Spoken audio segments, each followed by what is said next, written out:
All minds discuss other people. Gossip.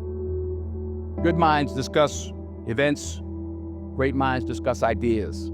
Anything I want, basically, but I can't buy time. And so to have time is the most precious thing you can have. I better be careful with it. There's no way I will be able to buy more time. I get asked a lot if my kids play football. My response is that I'll support them in any of their dreams. Whatever makes them happy makes me happy. I would encourage everyone to play football for the simple reason that it is hard. It's hard when you're young to wake up in the off season at 6 a.m. to go train and work out, knowing that all your friends are sleeping in and eating pancakes. It's hard when you're on your way to practice, weighed down with all your gear, and it's 90 degrees out and all the other kids are at the pool or at the beach, and your body is already completely exhausted from workouts in 2-a-days. Don't try to be the best. Be the first. Be the first to change. Be the first to take the challenge. Be the first one to overcome the difficulties. Because the best person, there's only one Olympic champion. It's the same thing for you. If you focus on the obstacles, all you will see is obstacles. If you focus on the path through the trees, all you will see is path through the trees.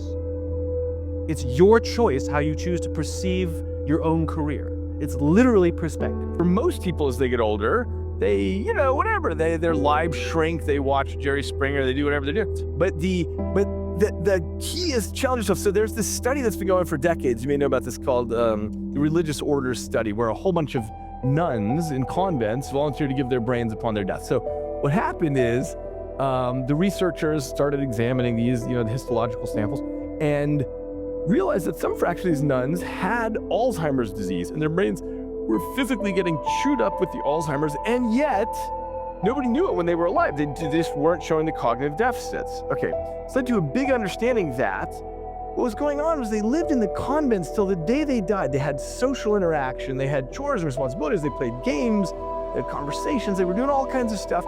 And as a result, even though their brain was physically degenerating with the ravages of the disease, they were building new bridges, new roadways all the time. And as a result, they were able to essentially fight back against the degeneration of the tissue. This is the important thing, is to always seek challenges. It's easy to give up. It's the easiest thing in the world to do. I'm done. I ain't going. I ain't gonna keep going. I don't feel like going to work. Man. It's easy. It's very easy. But what's hard is going, yesterday I got nothing from working as hard as I could. Nothing happened from that. I'm gonna do the same thing again today, but I'm gonna try to go harder. That's the hardest thing in the world. To get up every day and give 100%. People say you have to have a lot of passion for what you're doing, and it's totally true. And the reason is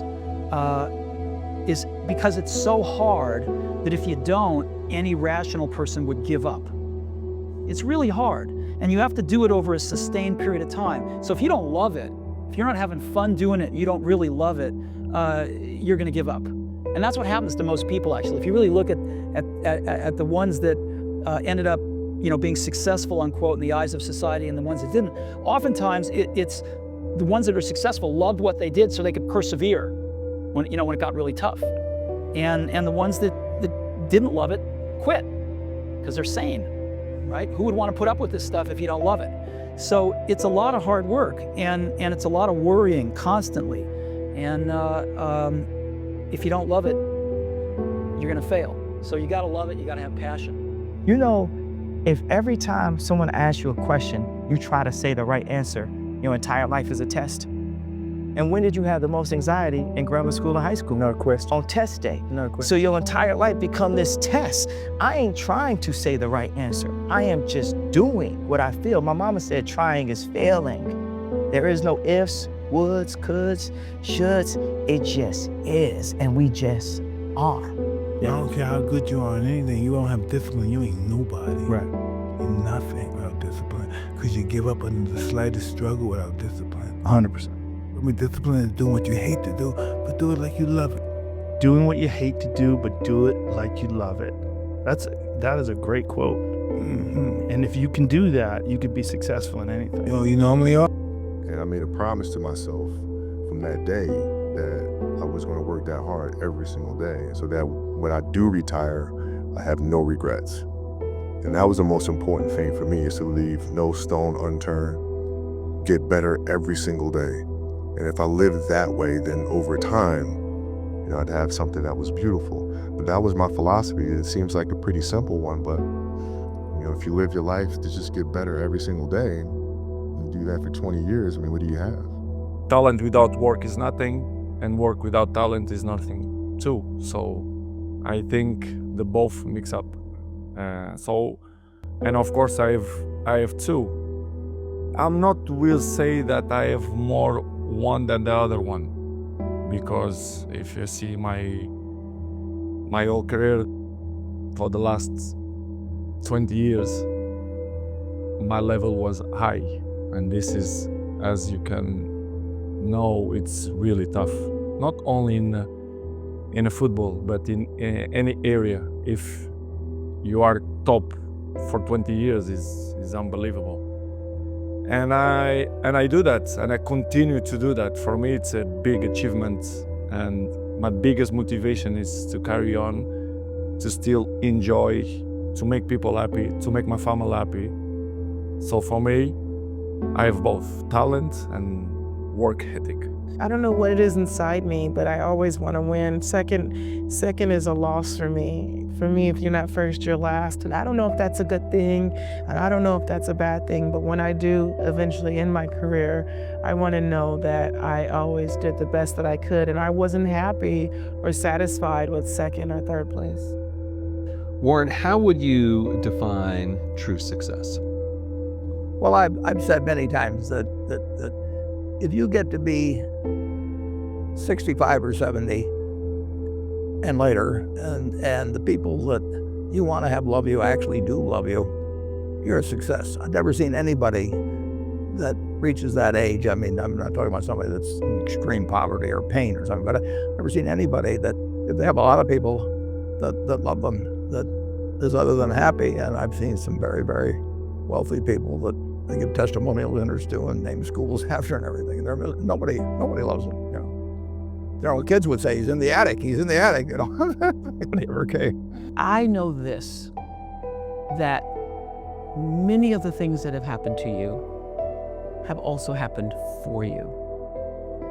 And that I learned when the crisis or the challenge showed up for me, I immediately would ask, sometimes out loud, but certainly in my own conscious spirit, what is this here to teach me?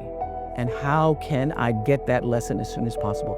And this, I guarantee you, the moment you have the conscious realization of, oh, this is why this is here, showing up to allow me to see whatever that is in your life, it changes for you. I talked earlier about the bicep. The more you kind of torture the bicep, the more resistance you give it, and the more pain there is, the more it grows. The same is with us, with the human mind. The human mind can only really grow through resistance.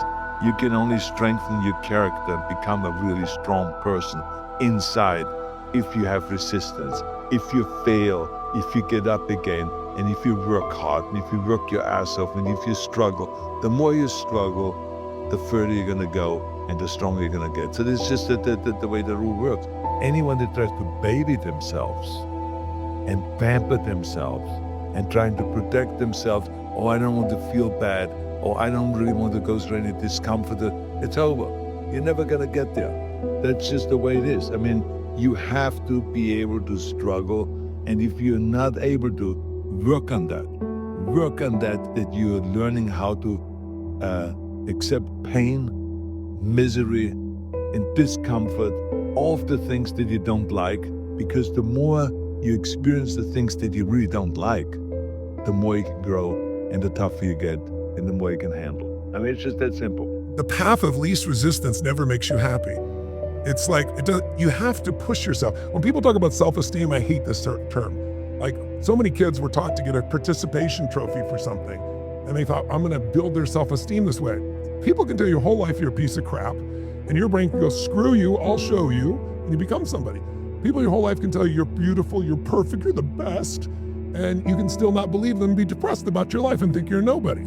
Your life self-esteem, your self-esteem, esteem for yourself, is earned by you doing something difficult for you. When you do something that's incredibly hard and you push through it, your brain starts to have inner pride, not fake ego pride. Ideas don't come out fully formed. They only become clear as you work on them. You just have to get started.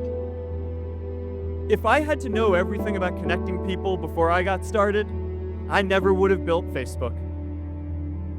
Movies and pop culture just get this all wrong.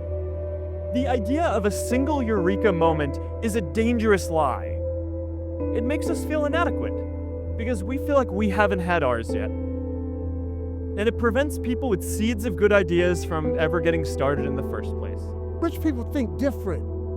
Quit letting people tell you you got to get qualified in another program. You don't need another program to be successful. You need to change the way you think. So here's the deal. The problem with becoming a millionaire is that when you decide that you want to be a millionaire, you immediately start thinking, how can I become a millionaire? Well, that thought don't just pop into your head, so you get frustrated and you don't become a millionaire. And you start creating stuff like, well, I guess this wasn't the Lord's will, or as soon as I think of how I'm gonna make $1 million. You can't think of how to make $1 million. Stop. Do you know if you know how to make $1 million? What's the day? Tuesday? Wouldn't you make it by Friday? Would not you make it by Friday? But suppose I told you how you can become a millionaire with what you have. Because here's the deal. All of you have everything it takes to become rich. It's talked about faith, passion, obviously the drive of the guys that I've been around and the guys that surround me every single day. But a part of that is having the will to succeed. Knowing that you put the work in and have the confidence to let it show. What I tell people is just be the best version of yourself in anything that you do. You don't have to live anybody else's story. Sometimes people make it seem like you have to have certain prerequisites or a crazy life story in order to be successful in this world. But the truth is you really don't. It doesn't matter where you come from, what you have or don't have, what you lack, what you have too much of, but all you need to have is faith in God, an undying passion for what you do. When you grow up, you tend to get told that the world is the way it is, and your life is just to live your life inside the world, try not to bash into the walls too much, try to have a nice family life, have fun, save a little money. But life, that's a very limited life. Life can be much broader once you discover one simple fact, and that is everything around you that you call life was made up by people that were no smarter than you. And you can change it. You can influence it. You can build your own things that other people can use. And the minute that you understand that you can poke life and actually something will, if you push in, something will pop out the other side, that you can change it, you can mold it. That's maybe the most important thing.